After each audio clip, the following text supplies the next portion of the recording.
Well, it was all happened very quickly. Obviously, the manager spoke to him 1-1, and it was it was very cold in the sense we got back to the hotel and they were leaving. That's the nature of the game we're in. With our decent lads, and they took it as true professionals. You'd have to speak to them about it. No doubt they would have been disappointed. But both players you mentioned haven't played much football over the last 4, 5, 6 months, so maybe it mightn't have been a big shock to them players. No doubt disappointed because they've all played a part. Same for the other lads who've been left out. It really is. Now you do feel sorry for them. But what can you do? You can only take 23 players, and the managers have to make some tough calls, and we just have to get on with it now, and hopefully we'll cross paths with these players who've missed out. Before we know, we're back into a campaign, in September. It sounded as though the choice between the 3 and the 4 goalkeepers was a tight one. Is it a decision yet as to who will go to France as the number 1? Sorry? Is it a decision as to who will be the number 1 goalkeeper? Well, you'd like to think there's good competition between Shea and Westy. Westy's had a good season. Shea's got massive experience. But obviously Darren, you would say at the moment, has got the number 1 jersey. But that can obviously change quickly. But we'll gauge that over next week or two, and that's where obviously the manager's got to make, again, some tough calls. Whatever we're getting the final 23, players had an opportunity last night to try and force their way into a starting 11 for the Sweden game. Some done okay. Some were very, very poor for international football. It's really important you control the ball, pass it and move. Pretty simple game, really. So if you can't do that, you're up against it. Do you look too much into that performance? No. Listen, we all like to win. So initially, you're disappointed we don't get a good result. And as I said, the manager gave players opportunities, whatever, about making the final 23. Lads trying to stake a claim to getting a starting 11. And they didn't take it. But overall, the group has done really well over the last couple of years with the qualification. We've had some decent results, good spirit. But what you find in sport, you obviously have to deal with setbacks. We were back up in the grass this morning, which was good. And the lads who didn't play, really good tempo to the session. And the fact is now, I think it was a strange day yesterday anyway. The fact is that everyone knew that the manager had to finalise the squad. That can play tricks on your mind sometimes, and not make an excuse for the players, because I still think you've got to be professional. And as I said, first and foremost, when you're a footballer, you've got to try and control the football. That is pretty important, whatever's going on in your mind. But it was put to bed now, and we move on, and as I said, focus on the challenges coming up, and there'll be commitments off the field this week, and we just got to get on with it, be professional about it, and cover them. And over the next few days, make sure lads recover from the game last night, even though physically I don't think it was that demanding of a game, so it shouldn't take too much of our players. And get ready for the real business in a couple of weeks. Can I ask you, especially though, about Darren Gibson, because obviously he's a player that you know very well, having played with him as well. He had 68, 70 minutes last night. Could he have done enough last night to get into the manager's 23? Well, he got that opportunity, but I don't think whatever Gibbo done last night, unless he maybe got a hat-trick, might have changed the manager's mindset, because I think the manager's obviously been up front with Gibbo. He knows over the last few months he's not played much football, and that was very difficult. Obviously there was I think there might have been maybe 1 or 2 opportunities for maybe Gibbo to go out on loan, and it just didn't happen for one reason or another. And we've got 1 or 2 players who've lacked first team action anyway, and we've got 1 or 2 lads carrying knocks. So that might have played into the manager's mindset, but you'd probably have to ask the manager about that. But I think the fact that Gibbo has not played much football, was always going to make it difficult for Gibbo to make the final 23, because it was last first team action. You could say the same about Aidan McGeady, though. Yeah, you could say the same about Aidan. Absolutely, I agree with you. Would you say he can count himself lucky to be going to France? Aidan, well, I suppose for Aidan, over the last few months, he has had a taste of football at Sheffield Wednesday. I know he's not played the last number of weeks, so he did take that decision to leave Everton and go and get some action. Whereas a lot of people do sit around and think, well, it's not the right move for me. I think you give Aidan a little bit of credit for that. But would Aidan find himself lucky to be on the flight? I don't know. Well, I think he'll need to play better than he did last night to force us into starting 11. And Aidan has had good moments for Ireland, and we'll go back to the start of the group. So generally speaking, without overreacting to last night, the players who've made it have all played their part in helping us get there, whether it be not necessarily in the starting 11, but being good squad members, being good lads around the hotel, and but if you remember my reaction to Aidan's performance last night, then I think he can do a lot better. But maybe that's the story of Aidan's career, O'Dowda was good, wasn't he? And you're keeping him with the squad. Yeah, but he's. Do you know what he does? Everyone last night said he done well, but again, I'm going to repeat myself, because he controlled it, he passed it, and he moved. And that's why we think he done well. But I think that should be that's the remit for most professional footballers, but some players can't seem to do that. But yeah, he's a nice kid, got a nice way about him. We've obviously previously seen him with the 21s, but it's really nice to get a close look at him. Really nice kid, seems a very confident lad. He's had a good season at club level, and it was good to get him on last night, because it is good to work with young players who've not been brainwashed yet. And as I said, after the game, everyone said he done well, but the fact is he controlled it. How concerned are you about James McCarthy's not being fit? Well, James I think it's eased off the last few days. He's done a little bit yesterday, he's done a bit more today. So I think there has been progress. If you asked me last week, we were thinking he's not done too much. But the last couple of days, I think he's been a bit more positive in his body language and maybe of his mindset. The fact is now the squad's been named as well. I think maybe he was worried that he wasn't going to be fit enough to even to make that. So there's plus from that side of it. But I'd be quietly confident that hopefully James will be available for the Sweden match. And he's played a lot of games, so missing a week or two is not the end of the world for him. I know most footballers, and James will be the same, can worry about their fitness levels, but I don't think that'd be a major problem for James. Do you have to ramp it up psychologically now that you've got the 23 and you're focusing on France? Yeah, maybe not so much maybe the next 1 or 2 days. I think more so when we get back in together, maybe Sunday evening or Monday morning, where you say, listen, we got to up the ante now. Not make an excuse for last night, but we got to focus, peak at the right time. And no one likes losing football matches, but sometimes in sport you need that setback to say, listen lads, there's a lot of hard work ahead, and a reality check for 1 or 2 players who maybe thought they were good players. How much did Harry Arnold's injury change the dynamic around the field? Yeah, well that didn't help, but it's part of the course. I could be here all day talking about lads who were injured. Harry's obviously coming back on the back of a previous injury. He's been struggling the last week or two, which we knew about. And that seemed to be getting worse. So if the manager obviously was making a tough decision on Harry, the fact is he didn't think he'd be fit for a couple of weeks. I know obviously we spoke to his medical staff yesterday, so that maybe played into the manager's hands, because again Robbie's picked up an injury, James has been struggling, so that, there's only so many players you can bring with you who are carrying knocks, and I think Harry's was more than a knock, so it's disappointing, but Harry's a young player, and again it's only a matter of time he'll be back in the group for the next campaign. And that's part of, anyone here who's played sport, whatever, but football, injury is part and parcel of the game. So we were in no control of that. It was a case of he's struggling, and we got other good options in midfield, and lads who were fit and playing games regularly. So that's disappointing for Harry. Again, he's made a good impression in the few games. I've seen him playing at club level, a good player, can deal with the ball, which obviously really helps in international football, because you do get a bit of time. And but he'll be back. It's not the end of the world for him. In terms of Robbie Keane's situation, when will you try and reintegrate him into the training sessions? I'd say probably maybe middle or the end of next week. I think there's no need to rush Robbie. I know it's not been an ideal time for him, because he's just back on the back of a previous injury. His track record is pretty good anyway, and his recovery rate is pretty good. And I think Robbie is a kind of, I think when he's carrying knocks, he has a positive attitude, I think, which helps with any injury. So I wouldn't be concerned too much about Robbie. It's not ideal he's missing training, of course not. But the fact is, do we think he'll be available for Sweden? The probably answer is yes. And Robbie is experienced enough now when to kind of push himself. And I'd expect that to be maybe later next week. And you still have a few days to play with. What part did you play? What role did you play last night in finding out who were the I suppose very little. We obviously had discussions over the last number of days with the manager and all the staff, giving our opinions on stuff, and again the medical staff, of course, getting feedback on the injuries, where players were.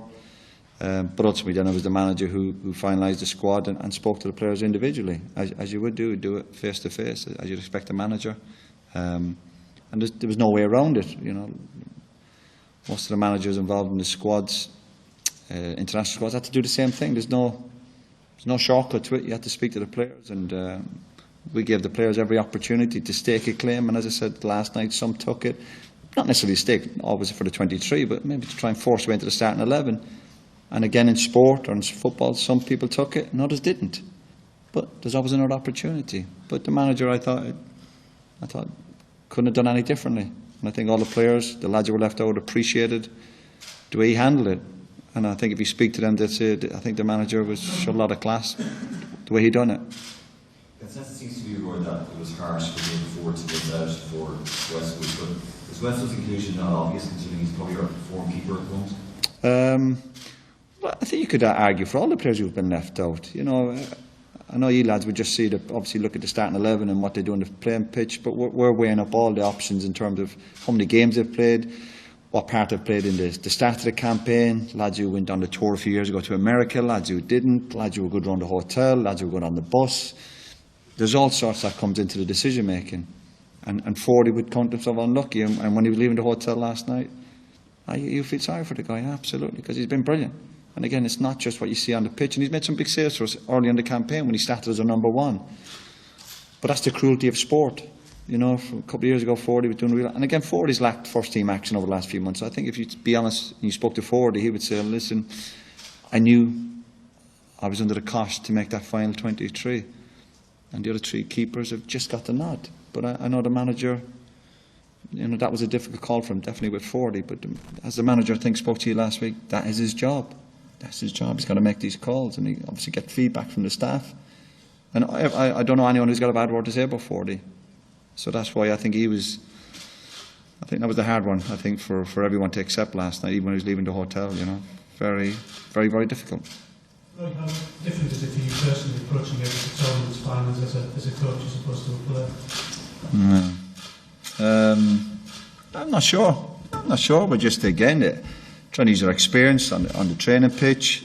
Obviously, as a player, you're more selfish. You're in your own little world, making sure you're fit and everything's fine. As a coach, whatever's gone on the last week or two, and I'm really looking forward to it. You know, enjoy the training today and enjoy working with a group of players. Not happy with last night, of course not, but I'm looking forward to it. I suppose my mindset is to.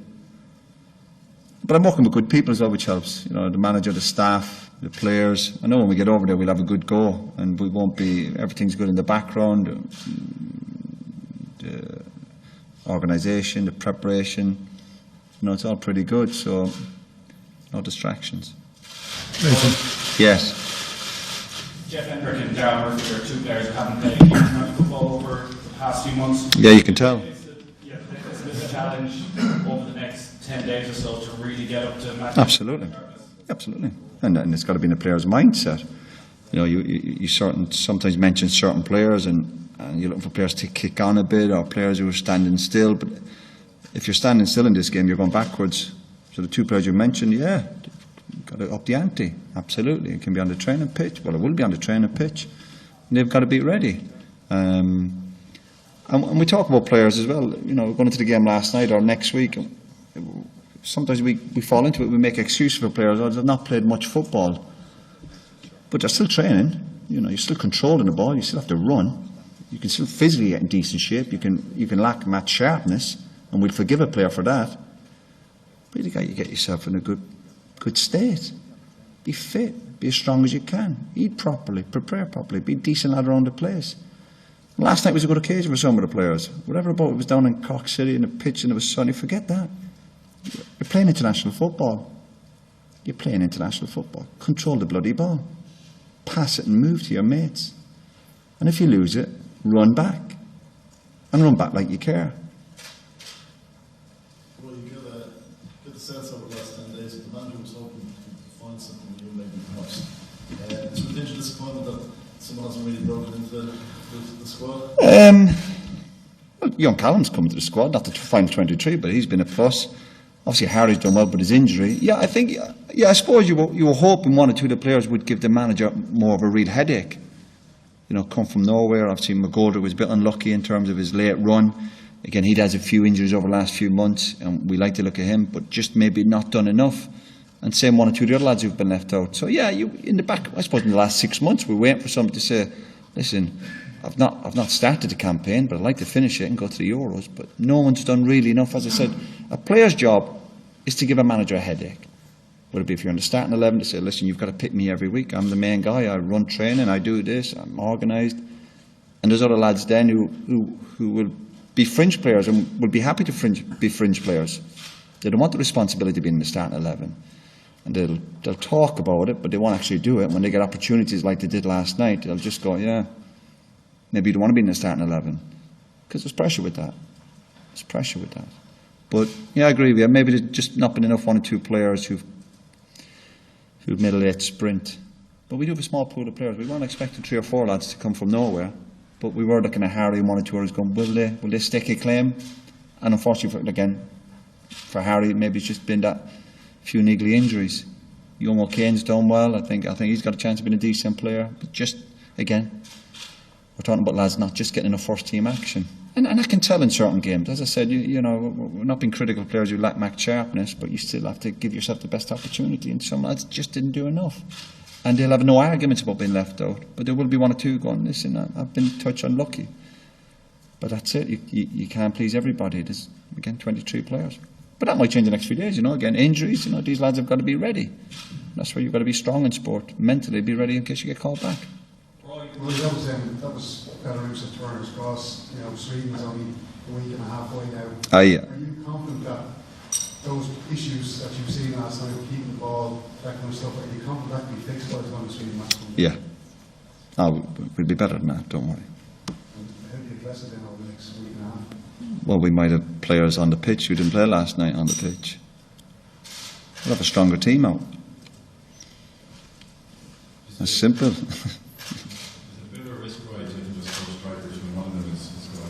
Yeah, but I suppose so, yeah. But you've got other options, lads who can play in different roles. Yeah, but trust me, we obviously discussed all that, you know, we just didn't write the names down and all this, and let's hope for the best. There's good options amongst a group of players, because we've had to do that throughout the campaign, players playing out of position. But we might go over there and everyone stays fit. Listen, it would be great if we can do well and have the same starting 11. Why not? Obviously, there is that concern with injuries, but that's the same for every group of countries that are over there. But we've other options. Lads who've played in different positions before. Aidan's played off the front before. Robbie Brady could play in midfield. James McLean could play up front. There's options there. Yeah. I don't think we've looked at the squad and thought we could be caught out in that. And again, our mindset is that Robbie will be fit. So that's that doubt out of the way. And yeah. Well, are you worried on the basis of last night what would happen if there are injuries to the first 11? No. Well, that's how to play last night. You think they'd play better if you yeah, we think so. As I said, you got to try and again not make excuses for players, but give players the benefit of the doubt. Yeah, everyone's entitled to an off night, and that's what it was. But again, we'll have pretty sure a different starting 11 against Sweden, and if we have injuries, we've lads to come in. So that's the challenge we face. That's when you get the squad, whatever the starting 11, that the lads are ready to come in. Whatever about excuses, I've not played much football, blah, blah, blah. I'm carrying knocks. I'm worried when players aren't carrying knocks. You're supposed to carry knocks because you're supposed to tackle people. You're supposed to hit people at pace and hit them hard. It's part of the game. It's not chess we're playing. And every time you get a knock, you don't need to go for a scan, you know what I mean? Or take painkillers or have 2 days recovery or match day -2. I need to sit in the pool for an hour and a half, you know what I mean? It's a man's game we're playing, believe it or not. James, Last question. Was one of those who seemed to do himself some sort of justice last night. What have you made of him and the freshness and fitness he seems to have at the end of the Well, James brings a lot of energy to the group, absolutely. But you need more than energy as well, you know, and James needs to produce a bit more quality. First touch, more of a goal threat. The performance last night, does it change the way you're looking at the next 10 days? Do you feel maybe you need to push players a little bit harder if possible? Well, I wanted to kill a few of them last night, so I've moved on from that. What was the question again? Do you feel maybe you need to push some of them harder in training than... They need to push themselves. That doesn't come from the coaches. That comes from good players, good pros. We trained this morning, the Glenn Whelans, the John Walters, the Seamus Colemans. I didn't have to push any of them this morning. Strange, isn't it? There you go.